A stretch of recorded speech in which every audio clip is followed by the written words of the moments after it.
YouTubers, Mike Martin's here, Mike Martin's channel. Ontario to allow community housing agencies to reject tenants evicted for crimes. So the housing agency now is becoming a police. An arrest can now lead to an eviction from Toronto Community Housing. The province is giving landlords the power to keep criminals out of their properties. CTV's Queen's Park Bureau Chief Colin. Very interesting, guys. It's been a problem plaguing Toronto community housing. Violent criminals who are evicted from their subsidized units can be rehoused within TCHC, sometimes even returned to the very communities affected by their actions. This is an absolutely unacceptable situation which people evicted from TCHC housing for criminal behavior actually had a right to get back in. The province says that practice stops right now. Starting today, if a tenant has been evicted for illegal activities and they try to come back into community housing, housing providers can say no. Where are they going to go? They're just going to affect another community or other communities or more communities. Because this could be, instead of concentrating, I get where they're coming from and I think that's great, but unlike in the United States, you get tens of thousands of major cities you could easily relocate to. Where in Canada, you don't have much of a choice where to relocate to, but 3 or 4 major cities, right? So that's scary. So where do they go? That's the question. So let's read the article here and see what they say here. Violent criminals have been evicted from their Toronto Community Housing TCHC units will no longer be able to immediately return to their buildings as the province empowers landlords to reject applications based on criminal history. I mean, what if they become homeless and then it gets worse? I don't know. The change in housing regulations closes a loophole that allowed tenants to have been convicted of drug trafficking or gun violence to reapply for community housing and eventually live in the same building. The new rules give TCHC the power to reject applications for 5 years after the eviction.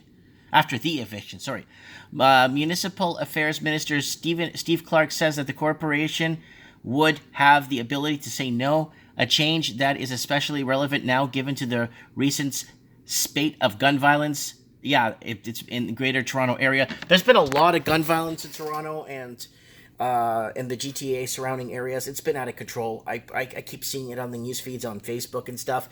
And a lot of innocent people are getting caught in the crossfires. And you know what? I think people should just I think people, yeah, you know where I'm going with this. Toronto has experienced a wave of violence in the community housing. Clark said that at the news conference held Monday, some who live in community housing don't feel safe. Under the current rules, TCHC can immediately trigger eviction proceedings once a tenant has been arrested for a violent crime. Community housing officials say, however, once the eviction has taken place, the tenant can instantly reapply and receive housing because they are considered to be homeless. So John Tory, the mayor, says while it was an unacceptable situation, the city's hands were tied because provincial regulation created a method for violent criminals to re-enter the housing system. Tory says the change in regulation sends a strong message to the criminals that they are not coming back to terrorize people. But where are they going to go? That's the question. That's the main question, right? Well, Clark says those who pose a threat to the community can be detained, denied a unit, I can't read. Denied a unit. Community housing providers across the province will not be given a set of criteria for exactly who is considered a threat. Oh, good. So it's up in the air now. Clark says the decision will be left up to local housing providers on the case-by-case basis. That's what I like, case by case, and not everyone is under one blanket. It's not fair. TCHC says it wants to ensure that the law-abiding residents aren't turfed from their homes if a member of the family who resides at the unit is arrested for a violent crime. With 110,000 residents in our communities, there are many situations that could present as a challenge, says TCHC's CEO Kevin Marshman. So the whole case-by-case scenario, I think it's going to work out for it. Case-by-case is very important because this way, a mom with 3 kids and then an uncle living there for some weird reason just has nowhere to go and ends up committing a crime. So the whole family doesn't get turfed because of that one guy that's just there at the moment. You know, wrong timing for the family, bad timing for the city, bad timing for everything. Yeah. But my question to you guys is it right? I mean, yeah, I guess when they do a background check, I mean, criminal record or criminal history or violent history, like I wouldn't, rent out a unit to somebody with a violent history, right? Or a history for damaging property or whatever, or you know what I'm saying? I'm not trying to be prejudiced. I just, want to protect what's mine, but I don't have anything for rent, so I really don't care.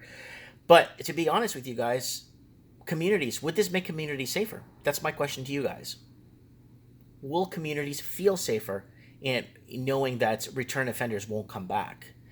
But that could breed new offenders, right? No one's there to take the territory. Then Fat G is going to move in, and then Lucky Clover just got arrested, and then Big Fist J is doing time right now, so he's not going to be back in. So who takes the territory? I mean, for every criminal that gets removed or released or dead, there's always a criminal to replace him, right? So let me know what you guys think in the comments below. Is this right? Is it going to make it safe? Comment below. Let me know. Thanks for watching.